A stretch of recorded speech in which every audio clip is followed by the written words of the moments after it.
Welcome everybody to episode 2 of Another Black Podcast with Tasha Armstead and Joel Armstead. And together we are the Armstead. I was adding my judge this time. Oh, I had more judge. No, you got all the judge, baby. You got all the judge. That's gonna be our word of the year. What judge? Have your judge. Have your judge. Get your judge together. Get your judge up. If you ain't got no judge, then you ain't judge. Stack your judge. Yeah. Get to the judge. Okay. I feel sick a little bit. Oh, Lord Jesus Christ. No, I'm just playing. I don't feel sick. Okay, good. Because I don't know if I could take that right now. Let me tell y'all something. When my husband gets sick, he straight up acts like a baby. Okay? I don't deny that. That's fine. It's just so annoying. You act like that's supposed to affect me. No, because it's just so annoying because he just acts so helpless. Like he can't do anything. But I mean, how hard is it for you to get me a ginger ale, rub me down with some mentholatum? First of all, I want to know. I want somebody to tell me. Get me some cough syrup. Viewers, how hard is it for you to do that? No, at the end of the episode, we're going to give everybody an email. And I want people to email us and let me know who said that ginger ale cures the flu. Or it cures a cold. Ginger ale cures everything. So it makes you feel better. So you know how Martin used to love his mama biscuits, like no matter what? Well, Joel's mom has my husband believing that ginger ale will cure anything. He could get cut open on the side of his arm and bleeding half to death. And Joel will be like, "Man, give me a ginger ale." But I'm Tasha, like, "Dog, Tasha. You need a bandage or something. Like, man, that's not gonna help." Why? So then, how come you on the bandwagon too? So when you don't feel good, you want me to get you a ginger ale? If I got a stomach ache, yes. No. A cold, the flu. What is ginger ale going to do? Ginger ale makes you feel better. It's naturally gonna do that. Tea makes you feel better. Fuck tea. I said ginger ale. You know what? No. Moving on. Yeah, all right, fine. You better get your, you know what? You're going to have to get your little potty mouth together. Yeah, well, whatever. Whatever. Anyways. So, let's talk about our week. A little recap. All right. How was your week? My week was cool. Because last episode we talked about your Founders Day. Then we were talking about how mine was coming up. By the way, speaking of your Founders Day, shout out to Boosie. little Boosie, because he had a whole week last week with the whole Catholic stuff going on, and I think, let me see, out of all the things he did, my favorite. When that guy was showing him how to Oh my God. You know what, that though? was hilarious. To me, here's the what thing. What did he say? Just show me how to shim it, man. To me, personally, I thought it was funny. I feel like if you're offended by that, why would you expect Lil Boosie to know, the ins and outs of First of all, I love Lil Boosie. I'm not going to expect the hood nigga to know, the ins and outs of a fraternity. He just saw something that was cool, and he wanted to be cool too. So when you look at that context, you can't really get mad. Now, no, he don't need to be wearing the shirts. You said it's like a gang. But when you break it down, it's not a gang, but people defend it like a gang. That people defend any organization like a gang, because it's sort of don't try to disrespect be of something that you're not of. That's just reality. You wouldn't go to somebody else's hood and try to throw up their stuff and then expect them to not respond. No, absolutely. Yeah. But I just thought that, like you said, Boosie, I thought it was funny. He didn't know, and I just thought it was hilarious. Yeah. And I mean, he had a whole week, and then he ended it off with this great interview where he basically said if he could redo anything in his life, that he would have the same kids but fewer baby mamas, and he probably would have only skeeted in one woman. I didn't know he did. I didn't know he said all the kids. Now that one took me out.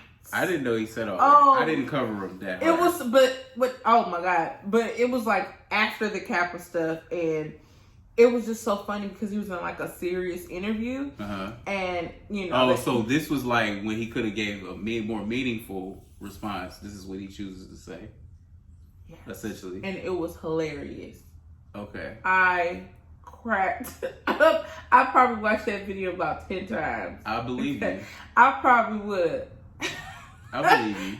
Had the same amount of kids, but fewer just, baby mamas. With the same woman. And I would have skeeted it the same woman. But look. Let me tell my news. Let me tell my news. Okay, Enough about Bootsy. Like, let's get into us. All right.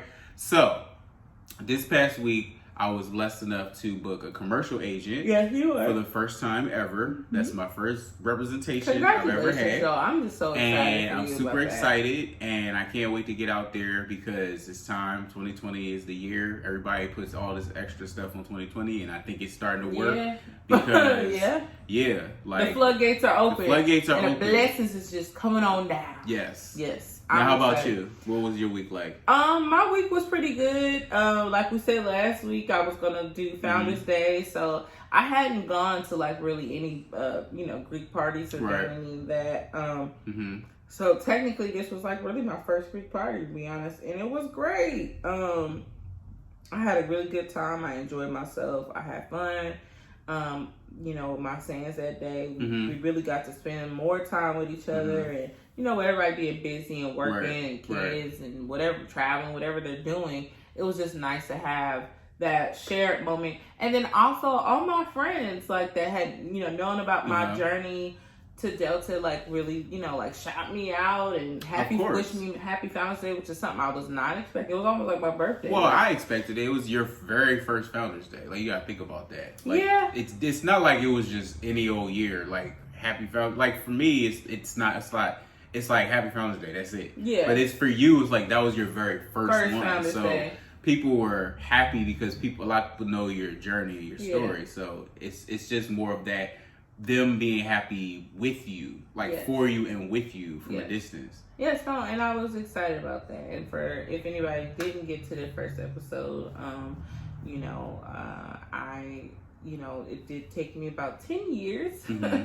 To finally become a Delta. So I talked about it on the last episode. If you want to go back and check that out, feel free to and catch yourself up to this episode. But what else did you do this week? Because I feel like you're not trying to say something. What? Are you talking about In the Cut? Okay, so yes, we had our first event. We launched. And who's we? Oh, I'm sorry. So my partner Ray Benjamin and Nicole. Shout out to Ray and Nicole. Shout out to Ray and Nicole. We launched our first In the Cut event, which is a networking and workshop event series. And it's basically for people trying to join the entertainment industry. I was about to say that. I'm sorry. So I'm just happy. I was happy for you. So I'm trying to So it was for people who are trying to get into the entertainment industry, specifically people of color, because there's so much information out there that it just takes you a while of making connections and networking with the right people to get access to jobs and things like that. So. In the Cut was designed to, allow, instead of it being like a typical panel where you're sitting in a room with like a certain amount of panelists, they're sitting up on a stage and they're like unreachable. You have all these questions, maybe 5 people in the room get to ask a question and that's it. And you're hoping out of those 5. Not knowing what to do with your life. Yeah, so you're hoping like out of those 5 people, like, oh, I hope they have a good question. And it's like, no, and it's like maybe 2 questions out of the 5 were good. Or meaningful. Yeah, if any, or helpful. Right. So, after experiencing that, we were just like, and like just hearing like the misinformation, like it's just not enough information for people who are specifically trying to, let's say, get into screenwriting or getting to, becoming a director or a creator of some sort. Right. They don't know where to start. No, no one does. And instead of it taking, you as long as maybe took some people like us, where it took us years of trying to learn the game and trying to understand, it's like it shouldn't be that hard for you to get access to information. I remember when we went to our first event, it was like, for me, oh my God, especially for me, because I'm like an introvert and I just like, I can't stand networking. Like I still hate it to this day. But I never forgot like how nervous I was. I was like, and it's because like you said about the questions, I was like, man, like I want to ask a question, but I don't know if my question makes sense, Yeah. and I don't, you only get this one chance. Hold on. And so it's like, I remember saying to myself, I know Tasha's going to ask a good question because she always got good questions, and you always end up asking a question like a bunch of people wanted to know about. And so after you asked yours, then I was like, I had felt comfortable. I was like, all right, cool. I'm going to ask mine. And then what was funny is after that, everybody was walking up to us like we was somebody like, yeah, like, thank you. Like, oh, you guys are so inspirational. Like, thank you for asking that question. And, you know, like, how can we connect and how can we link up? And, like, you just but you feel know like... what else is crazy? Like, that's another part. I didn't think about it. So the way our panel discussions are set up are they're round table. Oh, so okay. Like so for I wasn't invited, y'all. I wasn't on the well, we VIP sold list. out. I didn't have so you know we couldn't have like extra people. I mean, there. I thought sure. I wanted you to be I there. thought sure I was gonna be able to be carried in. I was gonna be able to be carried I in. wanted you to be there, but Well, I mean, like we were over capacity. like over capacity. So I want to speak to the supervisor. So let me just back up for just a second. So this is something that we have been working on since about like November of last year, but we launched it. We knew the first event was going to be in January, Right. So you know we were trying to look to lock down a venue, and you know we finally figured that out probably like 2 weeks prior to the actual event. We put the tickets out for sale. The tickets were only $20. That's a good price. It was a good price because we wanted it to be like it's our first event. We wanted it to be affordable, like you know. And so we were only going to be able to sell 50 tickets, and we sold out in less than 24 hours. And we were not expecting for your that. Very first event. That's dope. It's like, specifically 8 hours. Yeah. Like, you know, we put it up in the morning. We had sold a few tickets. And then I would say probably like by midday, like all of our friends. So I was just so grateful to all of our friends that reposted, and then Lena Wade reposted it. Yeah, that was dope. And you got the support there. Yeah, and then it was on the her Helmet Grad mentorship page. And like literally after that happened, after she retweeted it, the floodgates was open. Floodgates was open, baby. And their mama wanted to know, how can I get in the cut? I want to get in the cut now. Yeah. And so we sold out probably like an hour after that, and that was super exciting. And I was just like, I remember texting Ray like, "You gotta call me so we can scream at each other when it happens." That was really cool though. Like I think that's like to be able to see you and Ray and the rest of you guys come up with Nicole, and just do it. Yeah. Like that's dope because I remember you telling me like, yeah, like we had a meeting and we talked and we did some brainstorming and we're gonna do this event, and I was like, all right, cool. Like I'm not thinking like it was gonna happen so fast. Yeah. Then Ray jumped on the website real quick, and next thing I know, I was like, okay, all right, yeah, like this is happening. Like this is dope. And you know, what was it like a month later, 2 months later? Yo, so wait, I didn't get to tell you. So okay, so just to fast forward from that.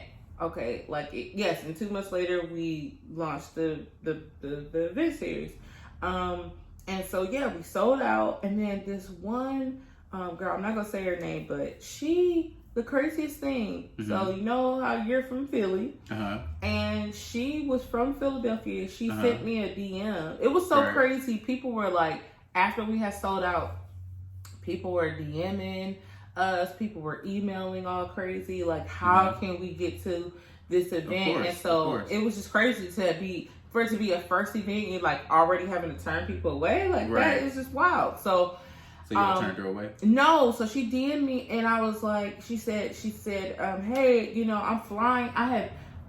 She had bought her ticket and then she bought a plane ticket, and she said, but for some reason it said it was an error on Eventbrite. So she was just like, I don't want to basically come out there for nothing. But she said, like, she did like a turnaround to here and back to Philly. I'm like, bruh, that's a 5-hour flight. That's dedication. And I'm like, yo, and you got to give it to her because I was so people be right here in town and they act like they can't show up to something. Like I was speechless like when she told me that. So I told her like, we're definitely gonna link. You know, we ended up talking at the event. She's like, I'm the one that DM'd you. I was like, girl, I almost thought you was spam because I did not think that somebody would really fly here. You know what though? In this time of chasing this dream, like we've come to know a lot of people that are like from different cities or will fly out just for a weekend to come do something and that's true. And we'll go take a class real fast, 6 weeks. We'll try to just figure it out because sometimes that's what you got to do to get the information you need because at the end of the day and for the relationships. You know what I'm saying? She said, I know how important connecting is. And I was like, and I didn't think about it like how specifically for screenwriting, like it may, like in Philly, it may not be, may not be as many resources as it is out here because everybody's out, like most of the people that you want to link with are out here. Yeah. But you know what? That brings me to what I wanted to ask you about. As far as relationships, like what's your take on building relationships and maintaining relationships and even relationships with like your friends and your family? Like where are you currently with relationships? You know what? I feel like, okay, so let's start with like friendships. And I'll piggyback off of this event we just had. I've been pretty open for a while in terms of new friendships. Yeah, like I've been open and embracing new friendships because, you know, sometimes being closed off to like new people coming in your life is also like, it also could block you from opportunities for yourself or ways for you to like create or connect with people in order to just move forward in life. Definitely. I've been finding that, you know, all the people that I've connected with here recently have been through work in, you know, our endeavors in the entertainment industry, but those relationships are very personal and genuine, and I'm able to like build with these folks and feel, you know, not only am I having a friendship, but it's also serving me in some sort of way. Yeah, for sure. And then like I have, of course, my friendships I've had forever, and those friendships are still here. We don't talk as much, I feel like, because everybody's just like living life and just trying to figure everything out for themselves now at this point. I feel like over the years we've all kind of like leaned on each other and, you know, helped each other through hard times. And I think at this point everybody's just like kind of giving each other like space and checking in and out, and it's more so of a support from a distance. And I'm okay with that because I was the girl who was always on the phone, always texting, always want to go see, always popping up on somebody, always, or my door was always open for somebody to come, and like being able to just find just a groove and a space for myself to just, you know, like put me first almost, and then also check in and out. It's been pretty good for me. You know what? It's funny because I've always been the type of person that my circle has always been small. Like it's not that I'm not open to new relationships and meeting new people and building. It's just that I don't necessarily like having someone in my life out of what they can do for me. Like I like to have people in my life that are they're genuinely my friend. Like I don't like the whole, well, this person is for this person is for that. This, even though like sometimes we categorize people that we know, like just subconsciously, that's just what it is. But I've always been more of the, I really want to know a person for who they really are versus like what they can do for me.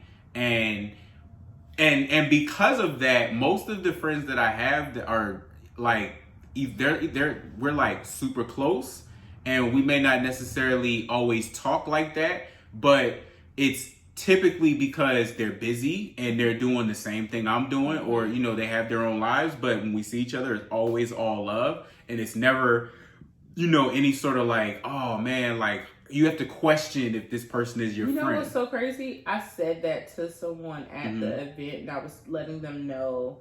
So like the way it broke down was that we broke up everybody into groups, and everybody, you know, like the panelists will talk to everybody. And then after that, you know, people got to ask any question that they wanted. It was like very intimate. And then after that, it was a mixer, and I was letting some folks know, they were asking questions, and I was just like letting them know that pretty much everybody in that room was my friend, with the exception of probably like 2 people. Right. And like I'm talking about the panelists. Got it. And I was saying that like I feel like to me it kind of has worked in my disadvantage in that like I've never approached any of my like friendships or relationships with like my friends that we, you know, are all like, you know, working in screenwriting or production or something like that. Right. I've never approached any of those relationships on some what can you do for me. Right. Yeah. No, I know that. Yeah. But and then it's crazy because I'll see people come in and that's like their MO. That's their get down. Yeah, that's their get down. Like, can you do lunch? And it's like I don't knock that either because I realize that. Closed mouths don't get fed. Closed mouths don't get fed. Everybody's on there hustling it, but it's also had me question like, am I not applying yourself good enough, doing enough? Yeah. Am I not applying myself enough? Does that mean I'm not a go getter or a hustler because I'm not? I'm building genuine friendships with these folks, and like, should I be doing this? But then it's just kind of like I've rested in the fact that like, you know, what's for me is for me. I'm going to get whatever's coming my way from the work that I put in and not necessarily from who I know and what they can do for me. You know what? Somebody once told me, like, there's no such thing as being an introvert. You're just very selective in who you will allow into your personal space. I was going to say that. And it's like, when I heard that, I was like, yeah, that does make sense because it's like, and I don't know if this has something to do with me being a Gemini or whatever, but like my personality does change sometimes when I'm like, when I'm amongst friends and people I'm real close with, I'm super turned up. Yes. But then when I'm out in public and out and about, I'm more reserved. That's the biggest misconception about you. Hold on. I'm more reserved and I just kind of read through what's going on. And I always try to find comfort somewhere so that I can just be myself. Cause I guess I'm more of a sit back and observer. Like more than less introvert, more observer. So that's what it really is. Like I'm not gonna be the guy that's gonna like talk to everybody because I like to just peep and see what stuff really is before I'm gonna go and talk to somebody and see what it is. It's crazy how it's that deep. For me, you mean? Like, yeah, it like, just is. You know what's crazy? Because I'm just like, hi, I'm Tasha. You can't have everybody in your hey, I'm always meeting people I'm gonna tell you why. Shaking hands and like. The reason why it's that serious for me, I'm not saying it has to be that, like that's universal. I'm saying it's that serious is because people's energy is real. Like energy is real, right? And some people like sometimes you can see them a mile away, like what their tip is and like how they are. And like I said before, I like genuine relationships. Like I don't have time for this like what you can do for me stuff. You know what I'm saying? I think that hold on. I think that's valuable, yes, having resources that you can call on. But like there have been times when we've met people that we knew that was their MO and it showed. Oh, you know what I'm saying? So that's why I say like it's not like it's that deep. It's just for me, I like to kind of just peep game. Because there's times where I've had to like, you'll be like, hey, so what you think about this? Like such and such did this and then they rubbed me the wrong way and then now they don't talk and then before we was cool and I used to have to tell you like, Tosh, like, hey, those people too close. Everybody's not your friend. Like some people are cool, like they're cool people, but they're not your friend. Right. And it's just a game. You have always had to like pull by coattail. And that's always because I was just a little naive and I would just be out there. Because you have that ability to just, you have that ability. Like you have a big ass heart. So you're like able to just get out there, talk to anybody. But best believe I've been cut. Oh yeah, you've been cut, And so, I don't just give out my love all willy-nilly that no more. I'm a thug now. Oh yeah. You've been scorned too many times. I'd be like, look, I'm on that no new friends, down with my day ones. I am open, like I said, to situations and to like, friends that I may not be super close to. Right. But like, if I was never open, then look, Ray and I would never have done in the cut. And I'm just still proud of that because that was just yesterday we did that. Yeah. So the sellout event, do something where not only, you know, we're allowing a space for people to learn and connect with people that are working in the industry, but also be able to mix and talk to each other and exchange numbers. And it was just so great to see us, like, we put that together. You know what I mean? So, and it also affirmed that, like, you know, Ray had been talking about it for a minute, but it just also affirmed that, like, when you have an idea to do something, just move on that and just keep going with it, because you never know what can be birthed out of it. You never know how it's going to be blessed. Oh, definitely. So that was just amazing from start to finish to see a successful event. But like, it maybe just 2 months ago, it was just a thought. Yeah. And it doesn't take you that long. So many people there were like asking advice, like, well, how many projects do I have to do in order to like be seen, or for people to like know who I am? Right, for you to feel like you're ready. And I told her, I told the one girl, she was like, I'm working on a web series right now. I was like, just do the web series. And I'm speaking to myself, but I'm like, just do the web series, start there. Don't worry about like the other stuff I said, because that one web series that you do could be the next step. That's the next step to get you to the next thing. Yeah, or it could be the one thing that blows you up. You never know what can happen. You just kind of like, gotta do what you gotta do to get out there. So I think, especially when you're building anything like entrepreneurship, you know, when you're trying to be creative, like, you do need people in your network. Oh, definitely. You do have to like connect with different people. Yeah. That's how you can find out about jobs. That's how, at least in our industry, that's for sure.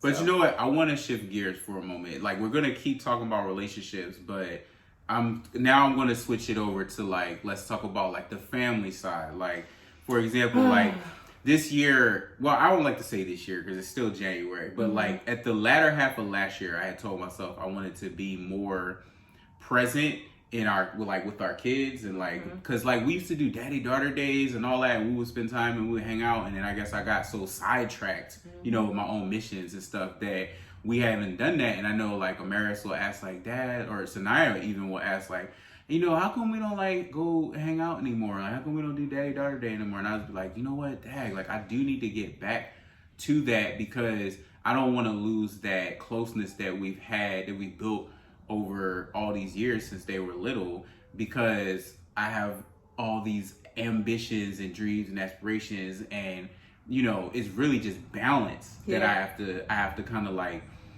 you know what I realized? It's just never enough balance. Like, you're never going to be fully balanced out. You just have to do your best to stay on top of like the things that you think you need to do to cover your bases. Like, as long as the thought is on your mind, I feel like we good. Like, you know, but no, you can't just think. No. Just to do something. Let me give my context. Okay, go ahead. So what I'm saying is like this.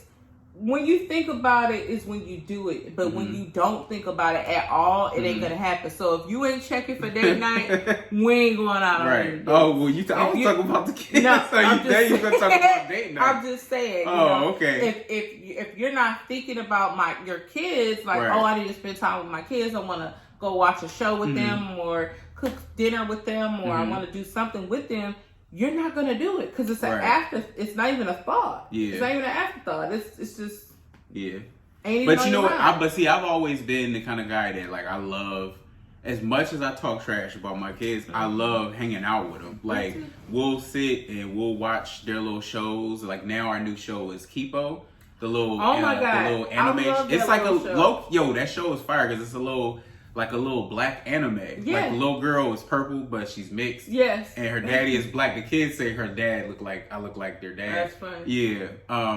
But we watched that, and then we watched what else? And you got them in Nintendo. Oh yeah, so we've been playing. Now we've been playing Zelda. We've been playing Mario. We've been playing Luigi's Mansion.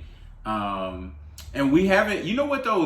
Part of the reason why we haven't gone to the movies lately though is because a lot of these movies been sucking. Like, and I haven't really wanted to, like, nothing's been saying like, oh, I got to get out and see that. So you want to know what's crazy? I have felt like, because I've been going like so hard with this other stuff, and it just took so much brain power for me to, like, you know, help out with, like, helping out with thinking about stuff for the event, or helping out with, you know, stuff at work, or my own things that we're trying to launch.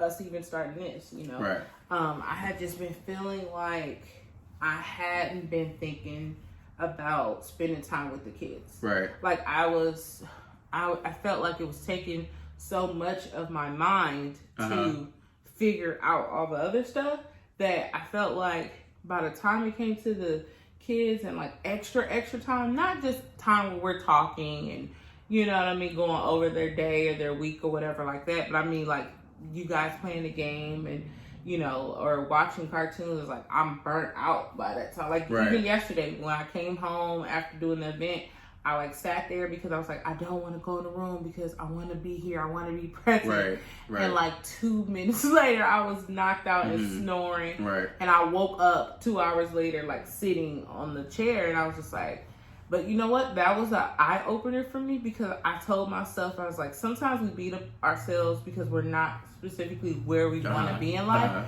But I was like, yo, I don't want to be this parent. Like, I was like, I don't want my life to be so busy and so crazy that I miss theirs at all. And so, even though I am a present you're parent, present. Like, it ain't like you're so gone all the time. And this is literally just because for the first time in my life, after like sacrificing so much of my life and time to them and everybody else, you know, I felt like, well, I owed it to myself to like just try to give myself a chance to do something for me. And so, you know, but it did pull me back for a second, like, wait a minute, you know, this is important for you too, and you do want to be awake and present.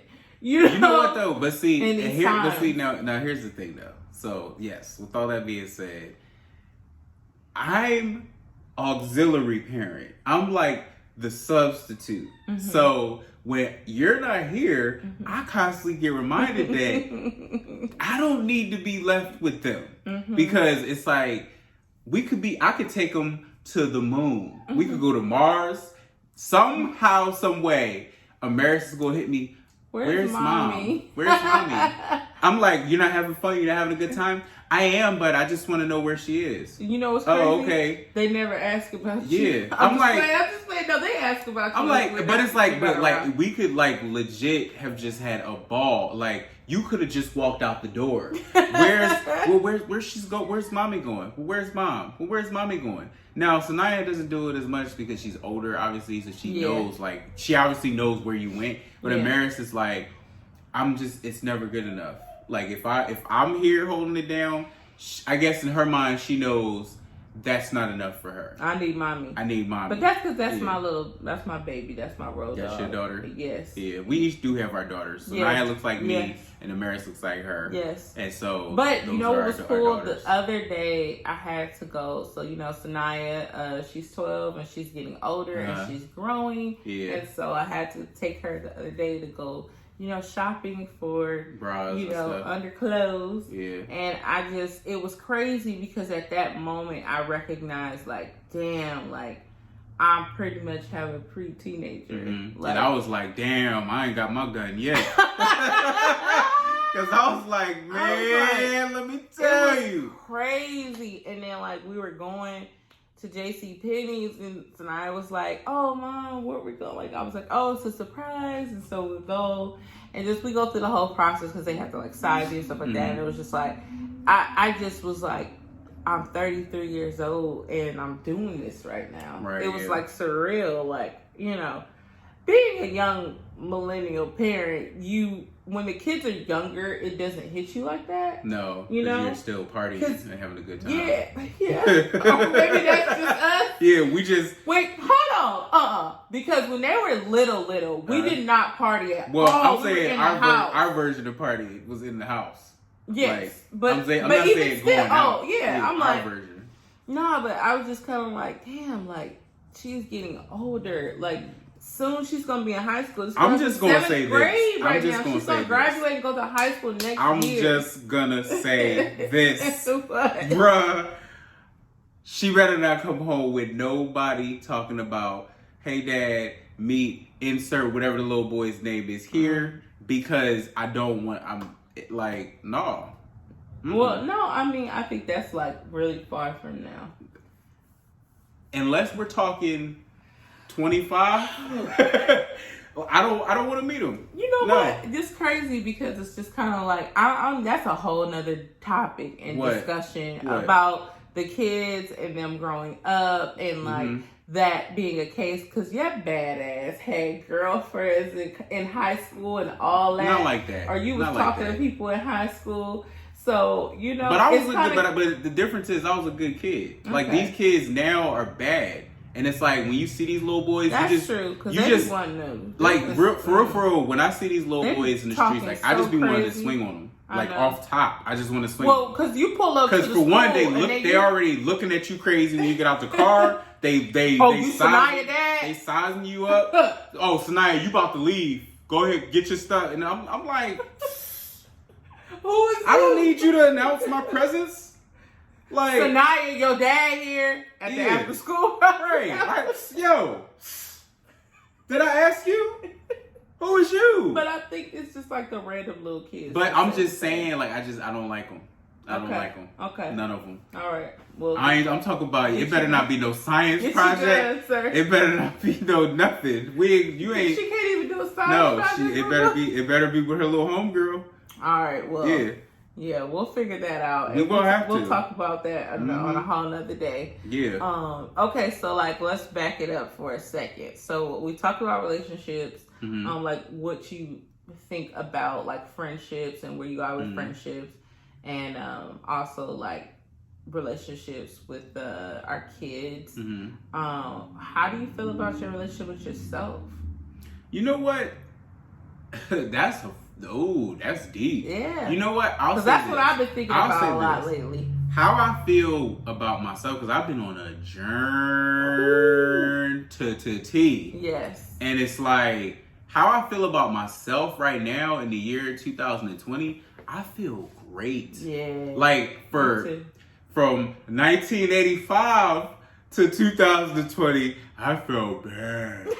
But from January 1st, 2020 to January, whatever today's date is now. Yeah. I feel great. Did you have to say bad? Like, because it's like, I don't know, like for a large part of my life, I guess I wasn't like really like asking myself what I wanted out of life. I was just like going with the flow. I was just existing. Like it was just like whatever. Like I felt like I didn't have no plan for my life. I didn't know where I was headed. And it was just like, it wasn't until I started doing a lot of deep work on myself that I was like, you know what? I had to let a lot of like stuff go. Like I had to let a lot of problems and issues and resentment towards certain people and just things go in order to move forward. And literally all the way up until the latter half of last year, it's been a fight. Like I would say, like, do you have any moments that you can recollect when you realize like, okay, I really got to get myself together. I really got to start making some changes. For sure. Or like, did you ever see how? Because like for me, when I really started like seeing myself and like the problems that I was having, I realized it because I saw like how it was bringing complications with our communication, or like how we would interact with each other, or when I felt like our relationship was just stale, and I felt like we're more so roommates than, like just, married partners. Yeah, because you're just in the rut. You're just in the struggle together trying to survive and navigate through all the muck.